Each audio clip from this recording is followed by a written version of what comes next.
কোটা সংস্কারের দাবিতে আজ বিকেলে সারা দেশের বিশ্ববিদ্যালয় ও কলেজগুলোতে বিক্ষোভ মিছিল ও সমাবেশের ঘোষণা দিয়েছেন আন্দোলনকারী শিক্ষার্থীরা।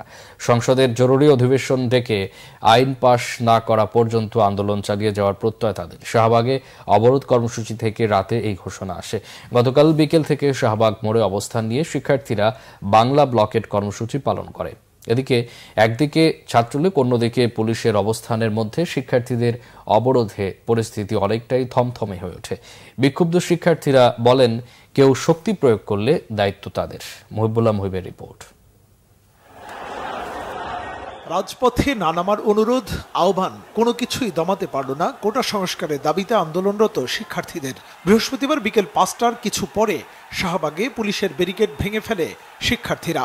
রাস্তা ছেড়ে দিতে বাধ্য হয় পুলিশ।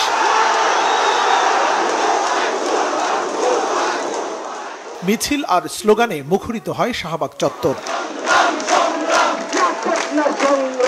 পুলিশ দিয়ে যৌক্তিক আন্দোলন দমন করা যাবে না বলে কড়া হুঁশিয়ারি আন্দোলনকারীদের। কোনো বাধা আমরা মানব না, সকল বাধা উপেক্ষা করে আমরা আমাদের দাবি আদায় করে নিয়ে তারপর আমরা হলে ফিরবো, রুমে ফিরবো, ক্লাসরুমে ফিরবো, লাইব্রেরিতে ফিরবো। দাবি আদায় না হওয়া পর্যন্ত আমরা পড়ার টেবিলে ফিরছি না, আমরা রাজপথে অবস্থান করব। ছাত্ররা যে আন্দোলনগুলো বিভিন্ন বিশ্ববিদ্যালয়ের সামনে তারা করতেছে, এই ছাত্রছাত্রীদের উপরে একদমই নিরীহ ছাত্রছাত্রীদের উপরে সরকারের বিভিন্ন অবস্থান থেকে তারা হামলা করেছে। এটা অত্যন্ত নিন্দনীয়। ছাত্রলীগের আসলে ছাত্র সমাজের সাথে কোনো সম্পৃক্ততা নেই, ছাত্রলীগ শুধু সরকারের দালালি করে। শিক্ষার্থীদের 3 দিক থেকে ঘিরে রাখে পুলিশ। এ সময় শাহবাগ এলাকায় যান চলাচল বন্ধ হয়ে যায়। এর আগে কোটা সংস্কারের এক দফা দাবি নিয়ে ঢাকা বিশ্ববিদ্যালয়ের কেন্দ্রীয় লাইব্রেরির সামনে জড়ো হন আন্দোলনরত শিক্ষার্থীরা। বিকেল 3:30টায় কর্মসূচি শুরুর কথা থাকলেও বৃষ্টির কারণে কর্মসূচি শুরু হতে কিছুটা বিলম্ব হয়।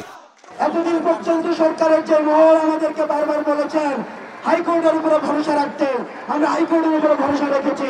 আজকে হাইকোর্ট আপনাদের উপরে যে দায়িত্বটি দিয়েছে, আমরা বিশ্বাস করি আপনারা সেই দায়িত্বের অতি সত্বর আপনারা সমাধান দিবেন। রাত 8:45টায় শুক্রবারের কর্মসূচি ঘোষণা করেন আন্দোলনকারীরা। আমাদের যে এক দফা কর্মসূচিতে আমাদের আন্দোলন, আমরা চাচ্ছি জরুরি অধিবেশন ডেকে সংসদে এই আইন পাস করতে হবে, তার এখন আমরা রাজপথে থাকবো। এই এক দফা দাবি সহ সারা দেশে যে হামলা করা হয়েছে, বাধা দেওয়া হয়েছে এবং যারা বাধা দিয়েছে তাদের বিচারের দাবিতে আগামীকাল বিকাল 4টায় সারা দেশের সকল ক্যাম্পাসে বিক্ষোভ মিছিল ও সমাবেশ অনুষ্ঠিত হবে। কোটা সংস্কারের দাবিতে 1 জুলাই থেকে টানা আন্দোলন চালিয়ে যাচ্ছে সাধারণ শিক্ষার্থীরা। মুহিবুল্লাহ মুহিব, বাংলা ভিশন, ঢাকা।